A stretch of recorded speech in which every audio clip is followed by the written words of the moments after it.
Hi, welcome to Continuing Moments in African American History. I'm Amy Henderson with the Georgia Municipal Association. As you probably know, in February we celebrate the history of African Americans in our community. And typically when we talk about history, we're looking further back, looking, how history has shaped our communities. Today we're going to actually talk about recent history and the history that's being made right here, right now in Douglasville. We're going to focus on the leadership of Douglasville. As we've seen all over Georgia, cities are evolving and changing. In Douglasville, the demographics have changed, but the leadership has also changed with those demographics.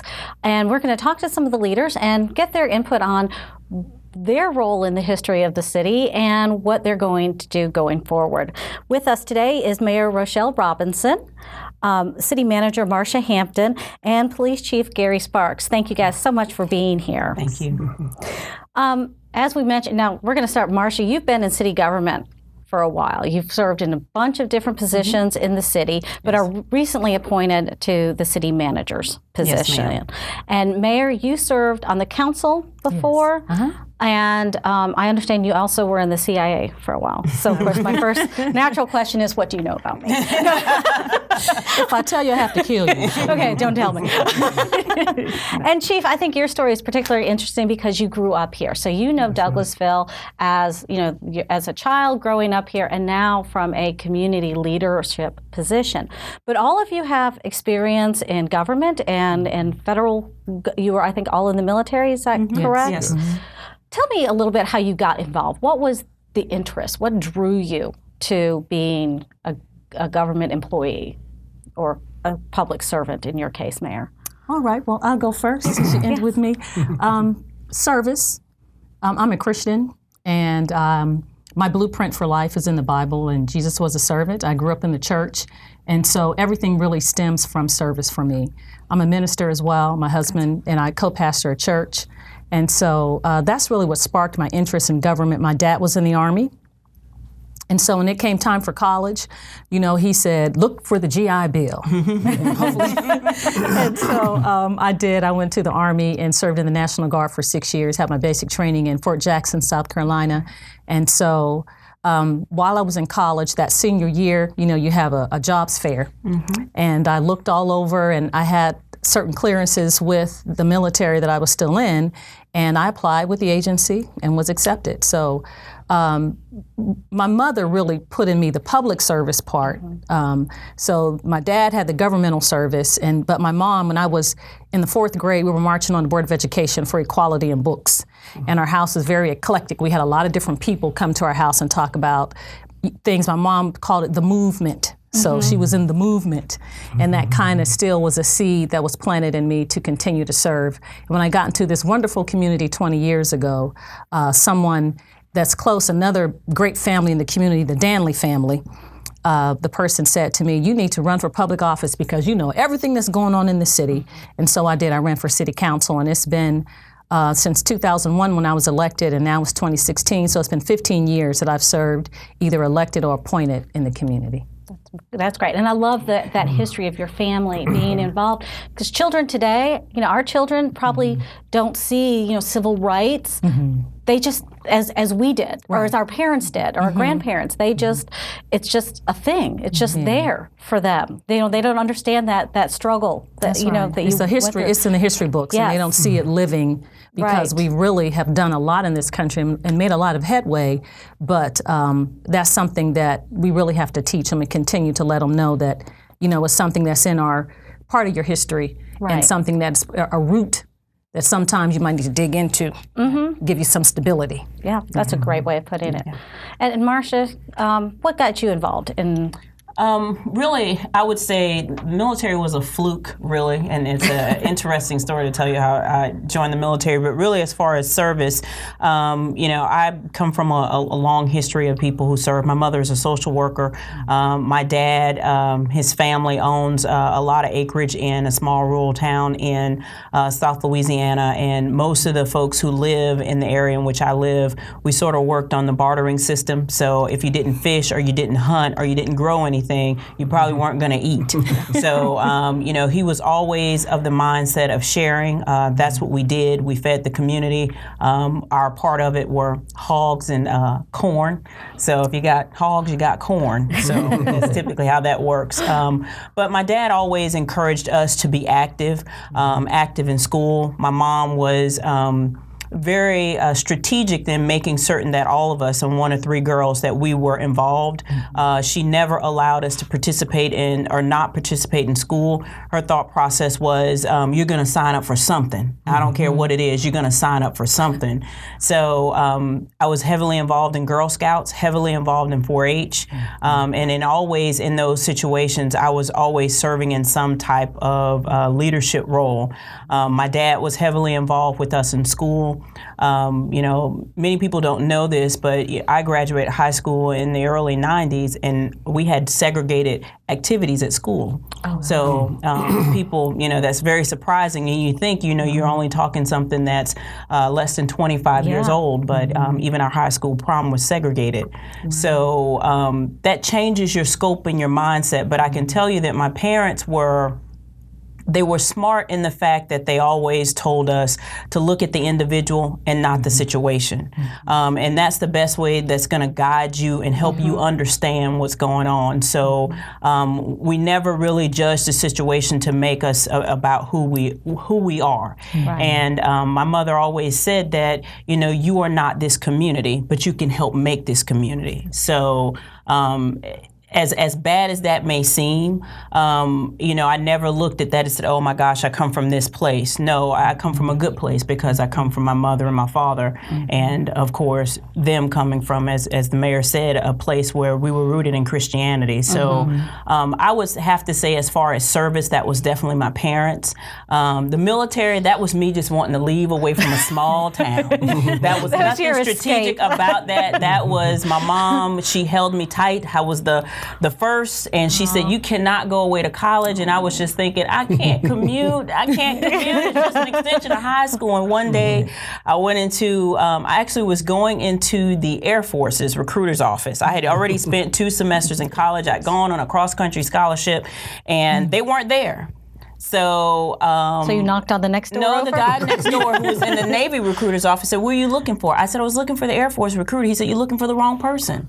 So I said, okay. He said, come and sit down and talk with me. So he and I sat down and talked, but I issued my list of demands. I don't want to be in the heat. I don't want to be in the kitchen, and I don't want to do hair. So what do you have for me?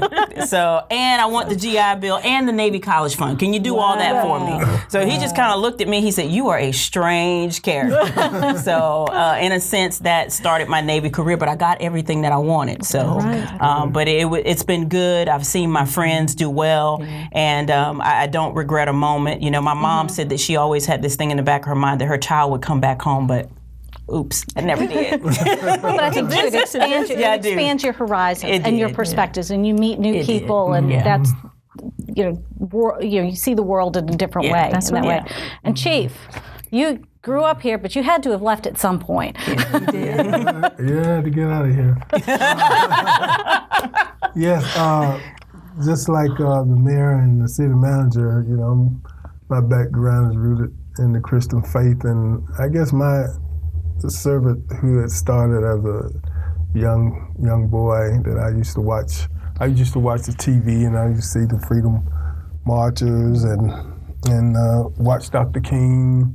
And I used to get in front of the TV at 6 o'clock and watch the news and say, I want to be like that guy. Wow. And so, you know, I had an opportunity, you know, to watch the freedom movement, that when they marched from Mississippi to D.C. on the mule train.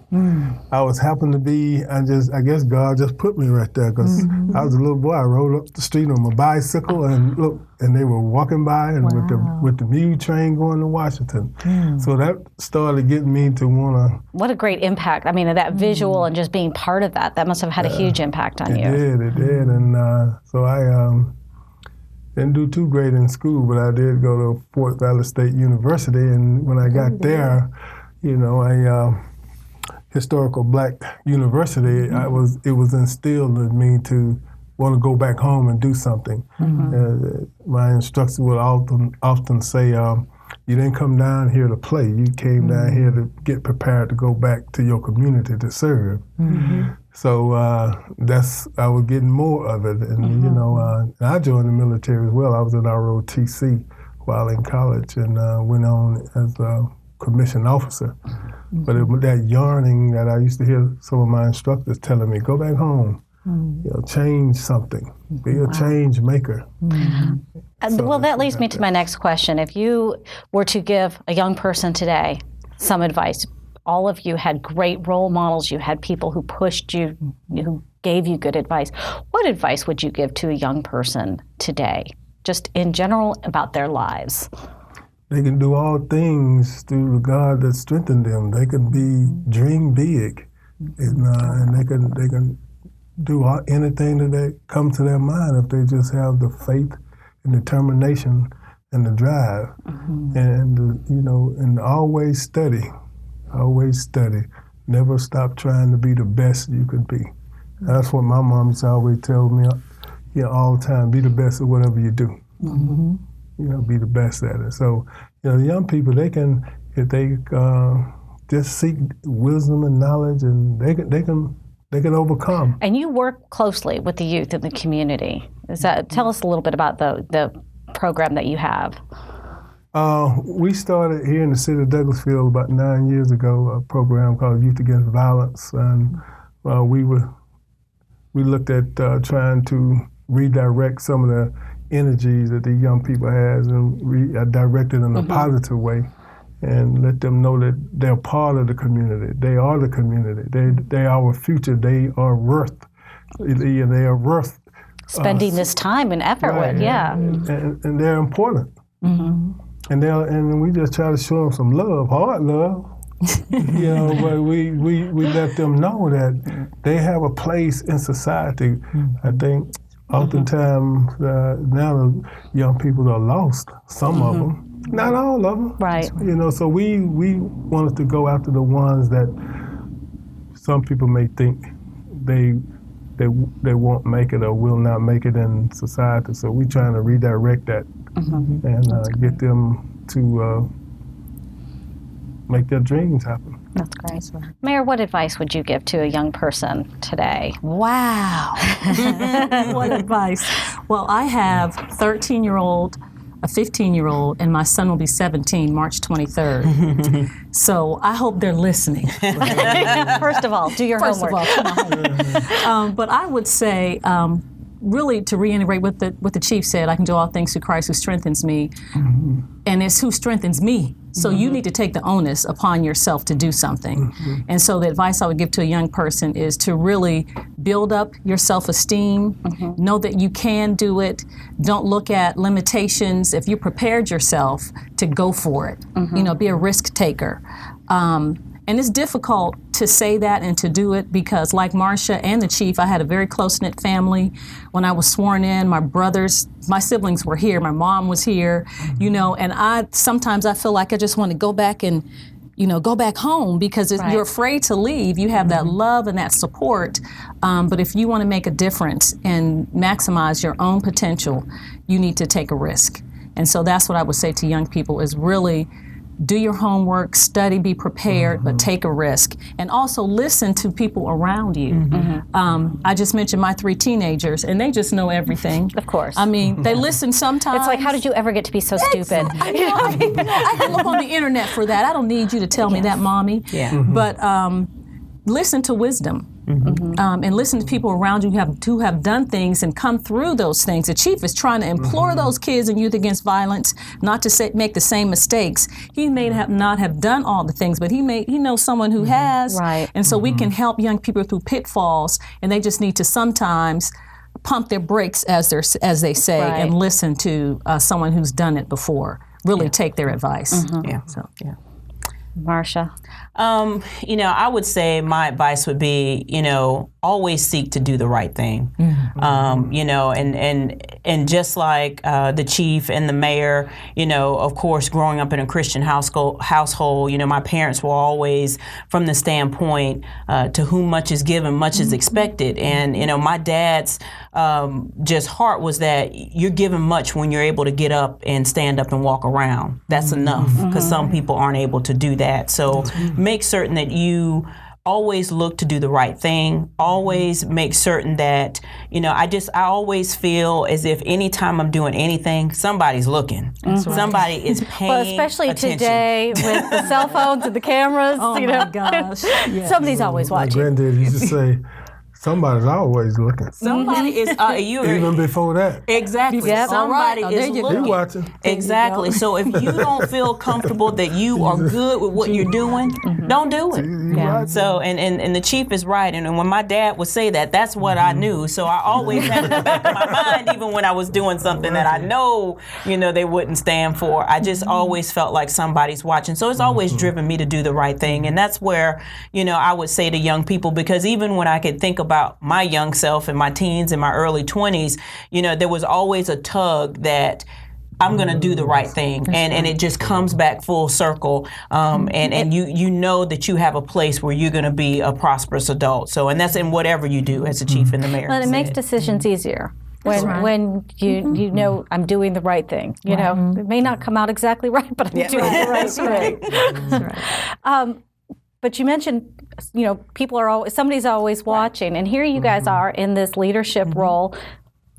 That, you know, it's big changes happening here, not just in the community, but within City Hall. You've got new folks in. How do you manage that? How do you handle that change for the community?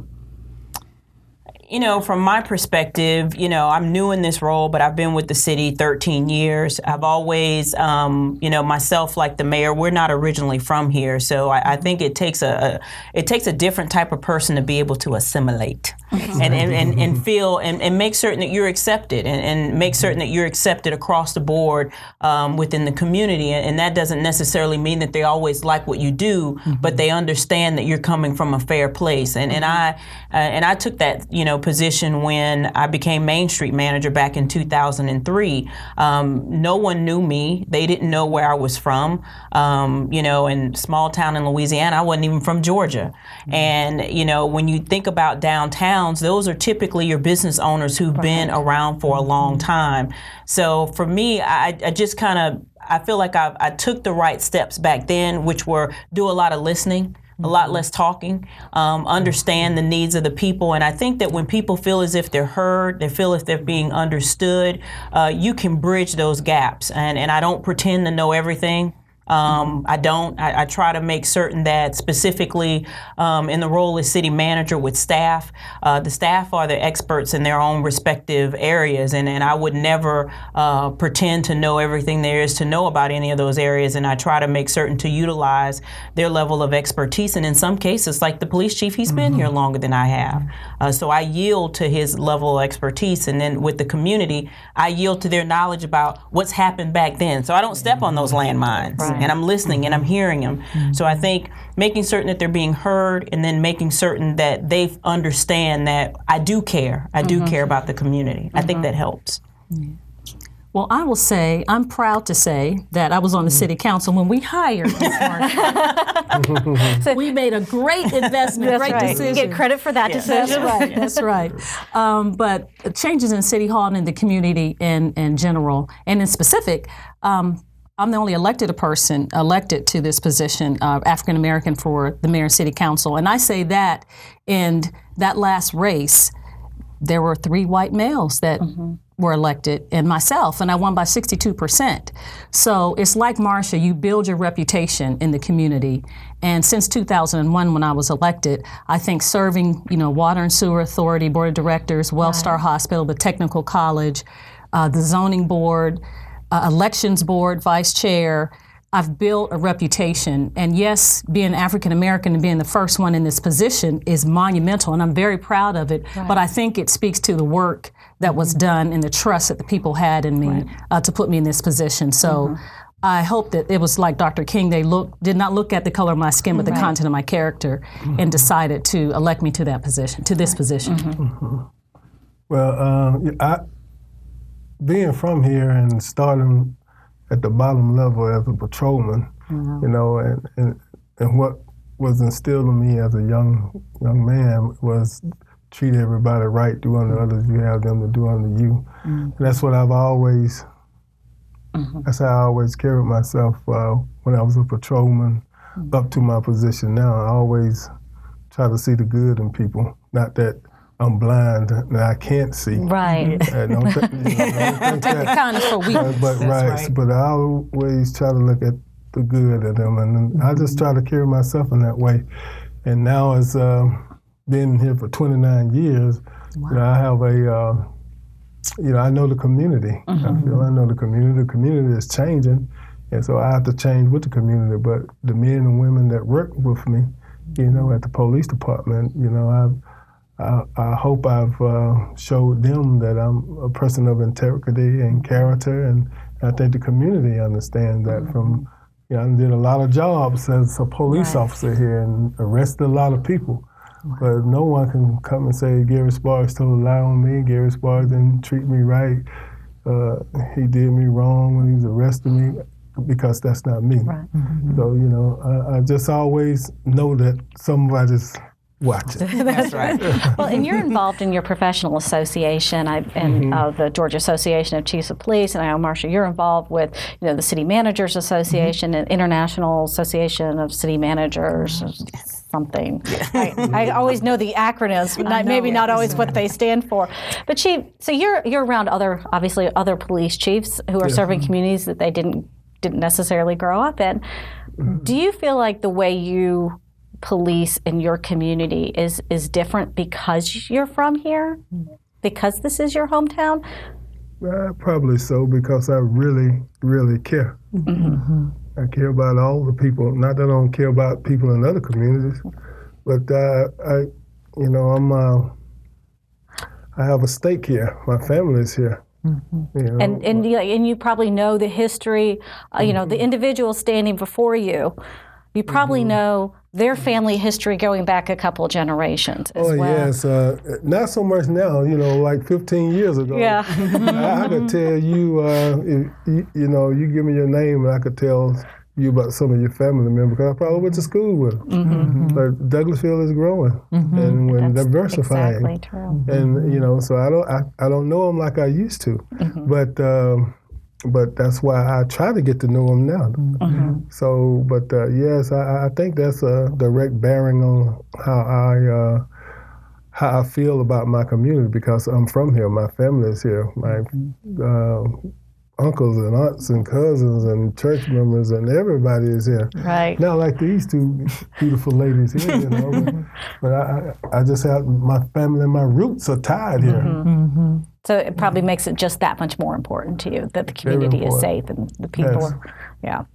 Let's talk a little bit about work-life balance, because all of you are different stages in your life and have different pressures. You know, you have a lot of responsibility with the work that you do and your commitment to public service, but you also have family pressures. Chief, I know you have an older, your father who is older, and is that mother? Yes, I'm sorry. It was my father. I identify with you on this because it was my father that I was looking after while I was having my daughter. As you know, I was that sandwich generation for a while.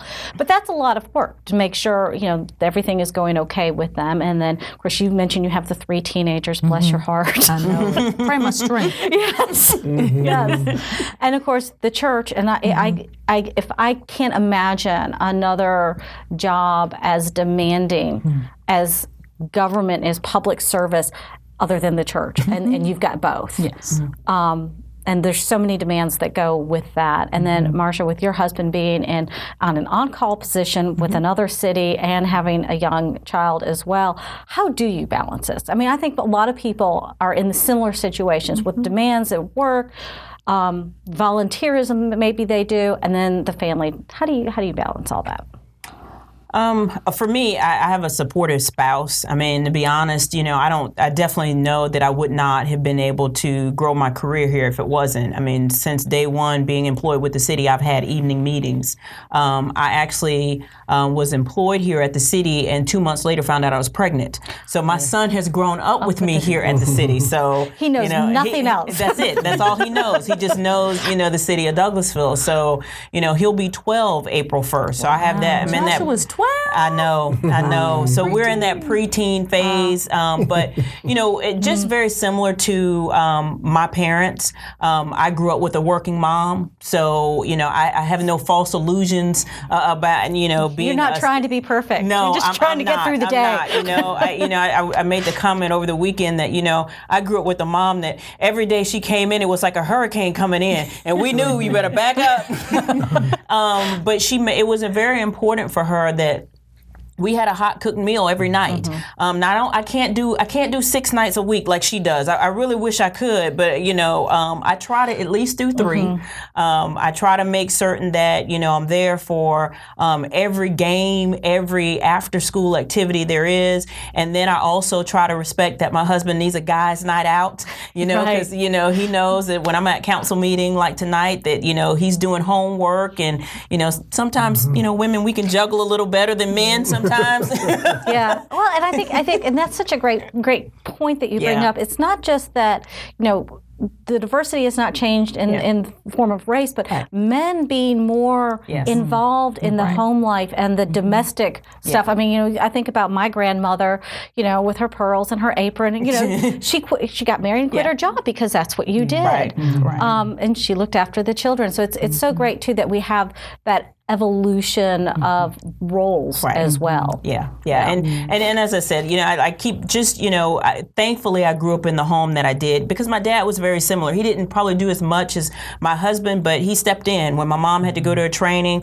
I mean, our hair didn't look as nice when we went to school the next day, but we did. We got to school on time. So just, keeping close to family, keeping close to God, and just, and to your point, recognizing it's not going to be perfect, but I feel like at the end of the day, I'm showing my son, I'm showing my husband that I can have a career and still be a loving wife, a caring mother, and we can have a good life, and it's okay. And fortunately enough, we work in an environment here at the city where, yes, it's demanding at times, but the city's been very good to me about being flexible. So if something's going on at school tomorrow, I'm not going to be in. It's okay. Right. Yeah. That's great. That's good. Well, Marcia just put the blueprint, the thumbprint, really the same for me. When I was elected to the city council, we went to Hilton Head and celebrated. The next few weeks, I'm pregnant. So Anna also So basically what I'm learning is that city government is the key to fertility. Obviously. So, oh my gosh. But so my mother-in-law really helps, and my husband's whole family. He's a Grady baby, he'll tell you. So that means he's really from Atlanta. And she's a great support system. Yeah. My brother-in-law, who was a state trooper and now works for MARTYR, he lives in Holly Springs subdivision. So if we need to get Joel over to the aquatic center, or if Anna has something at Chapel Hill High School in the band, he'll jump in and help. But my husband is a great support system. As Marcia said about hair, this weekend, the clothes were washed, and they were in the bed. Well, they were okay. They were okay. Yeah. When I walked in the house, there were still some in the dryer, still some in the washer, and 2 baskets, and I just thought, that's okay. That's all right. They're clean. That's all right. They're clean. That's right. But he is a great support system. He's a great helper. He'll take the kids to school for me if I need to do something. So really, it's my background is similar to Marcia's. My mom didn't start working until we got in high school, but both parents were entrepreneurs. She was a seamstress, and she had her tailoring our basement. You just have to be careful when you walk down there. You step on the straight path. And my dad and his brothers had a garage, so the Martin's garage, and then he had an 18-wheeler that he drove. So our schedules were flexible, and we learned how to do that, and so it's just really spilled over in my life. And they're a little older now. Teenagers, they're real self-sufficient. Right. They know what they need to do and what they should do when I'm not home. Like tonight I have council meeting. When I walk in the house, homework, better be done, Right. you know, before I Right. get there. So it's just a great support system that I have, and I'm organized almost to a fault. Yes. So Marcia and I were talking, I think a couple of weeks ago, I had ARC and I was rushing back and I had counsel, and I said to her, Marcia, I'm going to sneak home and look at my food in the crock pot. Yeah. And I understand. She said, go ahead. Crock pot is an amazing, wonderful thing. Oh my God. Next step up is the pressure cooker. I have to tell you about the pressure cooker. I have to tell you about the pressure cooker. So I organize. I plan meals at Right. night and just really try to Yeah. stay on top of it. Yeah. And Yeah. things work out great. Yes. Yeah, it's a blessing. Chief, how are you managing it all? Because you are involved with the youth here. You know, you've taken on children that are not yours. Every Saturday. Every lot of- Every Saturday. Every Saturday. Got about 2,500 of them. Yes. So you've got a mom that you have to check in on. Does she live with you? No, I'm just being nosy. Yes, she live with me, and you know, it's just that's my duty. Yes. And that's why I'm here. You know, I have to take care of her. She took care of me. And but like the city manager and mayor, I have a great support system. You know, like some of the ladies from the church come by and help her out, and I just make sure we got some meals there. Right. Real greatest eater out of. I can change that. I have a license. I can marry him now. Come on. You jump the broom. I know it's a long line of women out there. I know it. My mama told me, Gary, you need to get some help. And we all know what kind of help you're talking about. But I see, I get up, and it's just instilled in me for the last 4 years. Let me see, 3 or 4 years she's living with me. That's just the thing to do. And then I find time to do what I like to do. Try to play a little saxophone, read. Oh, that's cool. Yeah, try to keep myself in shape. I said of taking care of my father. It was never, it was a responsibility, but it was always a privilege Yeah. to be able to do that for I don't him. see it as a burden. I have to rush back in, get her something to eat. Good, I'm gone. And so. Say, Mom, hold down the fort. Keep the women at bay. And don't be talking so much. I know that got me. But his mom is the best. I tell you, you sit next to her at a banquet, you'll get an earful. Oh, she will let you know. She is the eyes and the ears of the community, huh? She does. Or at least the community of the chief. Sugar of the chief. That's right. Well, speaking of parents, you all mentioned your parents and your mentors that were engaged in this civil rights movement back when it was a living, breathing, everyday thing. I mean, it was something you could see and touch and feel, and it for so many of our children today, it's not that. Which progress, yay. But what do your parents say to y'all? I mean, did they ever think that you would be mayor of a city the size of Douglasville?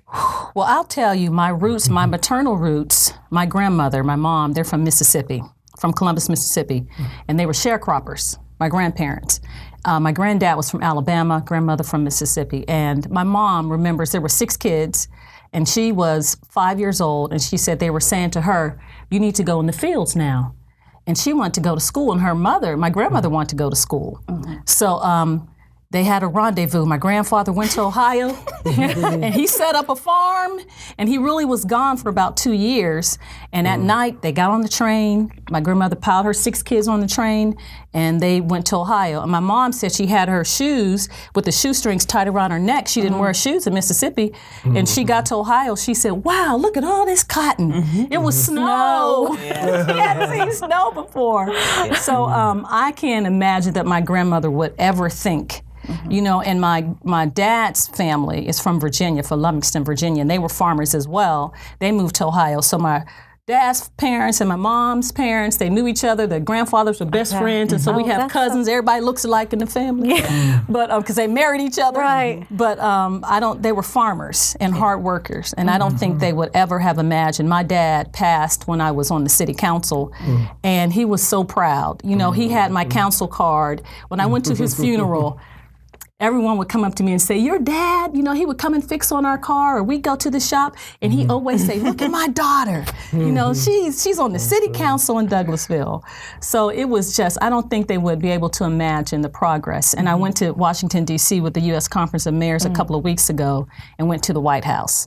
And so I had my grandmother's coat on. And when I walked in the door, I said, from the outhouse to the White House. And I was very, very proud. And that just says a testament of America and what America stands for. So, That's amazing. Yeah. It's amazing. Yeah, and I would say, a little bit different. I would say that my grandparents, on my dad's side, my grandfather always owned property. So, my dad tells that story to us all. That's why we could never let go of that land, because his grandfather, and he was not a sharecropper on that land. It was actually given to him as an infant. My grandfather lost his mother through basically when he was 3 years old, and a neighboring white farmer gave him that property when he was 3 years old. So, you're talking almost 300 acres. So my family has always lived on that property. That's where I grew up.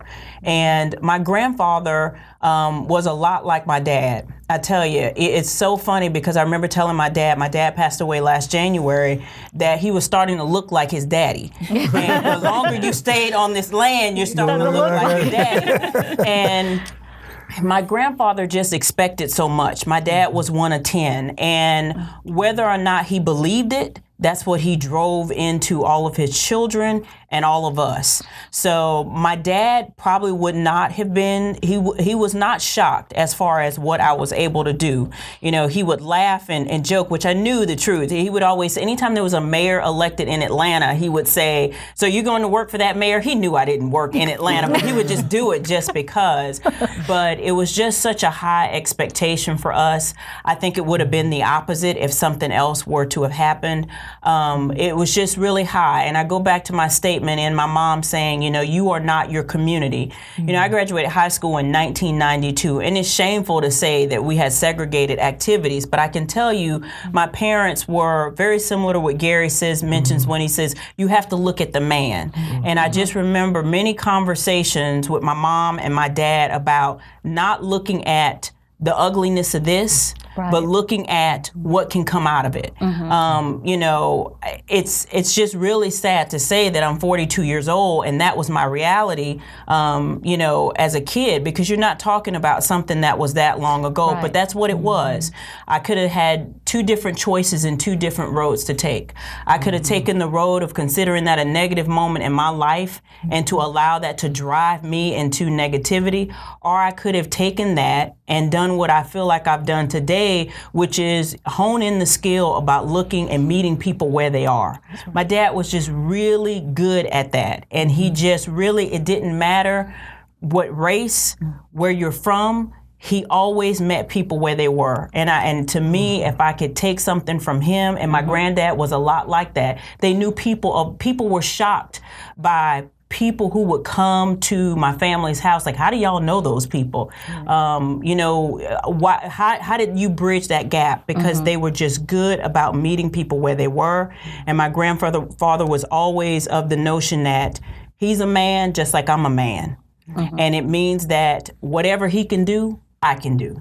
And you guys need to make certain that you take that same position. So I would say that the expectation was high, and if I had done anything less, you'd be hearing about it. Then it would be newsworthy in the family. Exactly.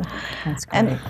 Well, growing up here, and I was just listening to Marcia and the mayor, and growing up in a little community, Winston, Georgia, and going to a segregated school. I was in probably one of the first two African Americans to integrate at elementary school here in Winston.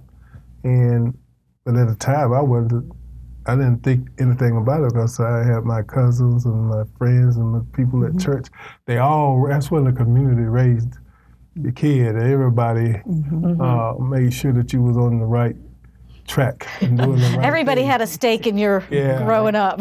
Yeah. Exactly. So, so now looking back and And then coming up to where I am now, I never would have thought in my mind that I would be sitting here. But God knows where He's gonna take you to, the level He's gonna take you. So and looking at Dr. King, and I always say, I want to go where he is. I want to do this. I want to make sure that my people, my family, and everybody is have justice, and so now I'm in the role to do that for all the people, no matter what color you are, no matter what you believe in.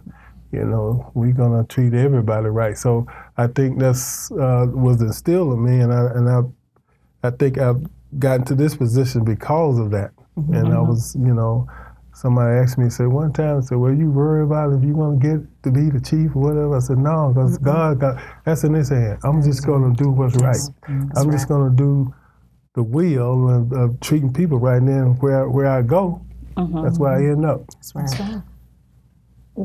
And I think what's amazing is what's happening here in Douglasville is that the change that's taking place, the community is changing, the folks at City Hall have changed, and there was no outside pressure, correct? Nobody was saying, we gotta, we have to need a quota. Yeah, we have to make our leadership look like our community. Right.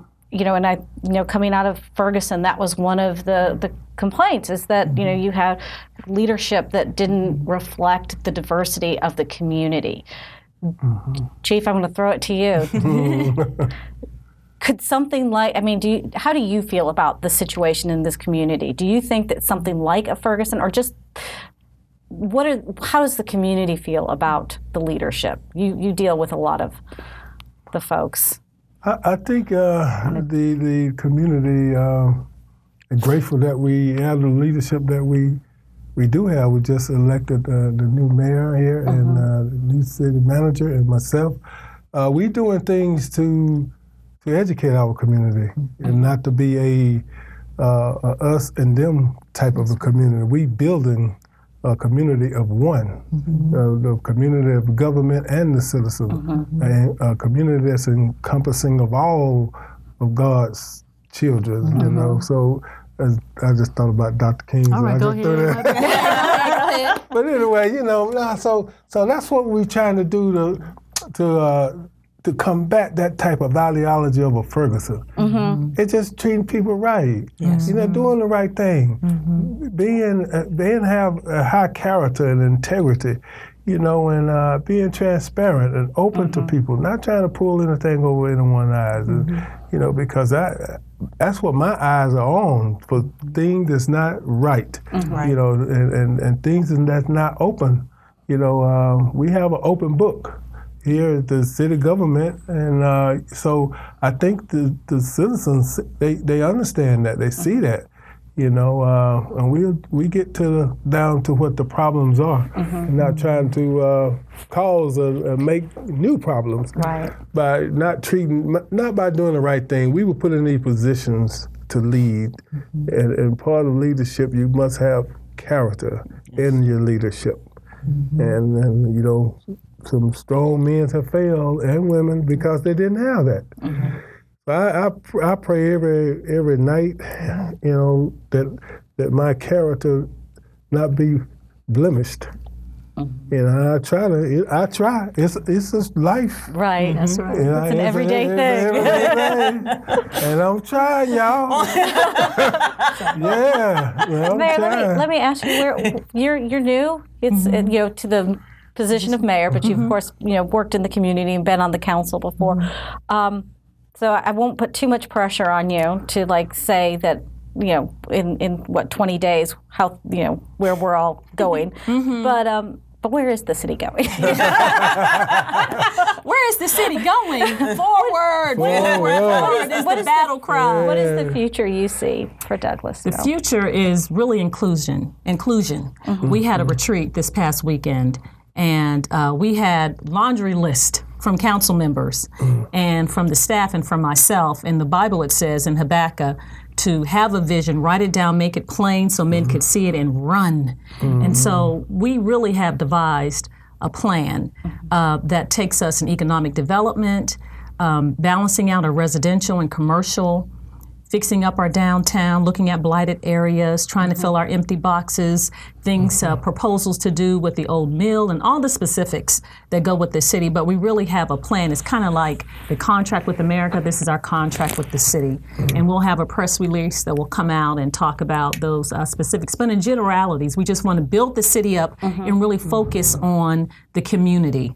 Like the chief has a community policing mentality and procedure, and that's the same thing that we're looking at. It's not about individuals, and I told the council members, they're going to look back on this council. They may not remember our names, but they're going to remember that that was a group of folks that came together as a team and moved this community forward. So, well, as you know, Mayor, there's a big difference between politicking, being politicking, and governing. That's right. And the politicking is over, and now it's time to come together and do some governing. That's right. And that's where it gets really hard. It does. You have to trust people and respect them. The folks that you've hired, that you put in those positions, we were elected to set policy, and you trust your management staff to do that, just manage, and your professionals to do their jobs. And you have markers to see if that's happening, and if it isn't, then you move on to another person. Right. But we have to have a mutual respect and trust for each other to make it happen, to go from politicking to governing. Right. Yeah. And of course during an election there are people who are picking sides, and and you have to bring everybody then back together as a community and say, okay, this is where we're going, and let's all work together. I have a great story about Mr. Sparks, and this is the chief's uncle. Oh, wow. He is Mr. Harry. When I ran for city council, he did not support me. He supported there were three of us in the race: municipal judge, Judge Rollins, former council member Callie Burke Holmes, and myself. And so I was a new kid on the block. No one really knew me, but I knocked on doors, did grassroots, talked to people, and I won the election. And so he came over to me and he said, well, we didn't support you, but you're here now. And we're going to do everything to make you successful. And that's what it is. That is Mr. That's Sparks. it. If you didn't support that person, it doesn't matter. They're there now, and we're going to sink or swim together. Right. So let's make everyone successful. Yes, great. Well, thank you all for being here today. Chief Sparks, Mayor Robinson, Ms. Hampton. Yes, ma'am. It's always a pleasure to see you. We were on a bus tour together years ago. Yes, and we had were. the best time. Yeah. But I appreciate it, and it's interesting how you guys are making history here in Douglasville. And I know you said they may never remember your name. I feel like your name is going to be remembered, and this group is going to be remembered. And I'm going to challenge everybody else to make a difference, to do something to make a difference in your community and make it as great as it can be. Thank you.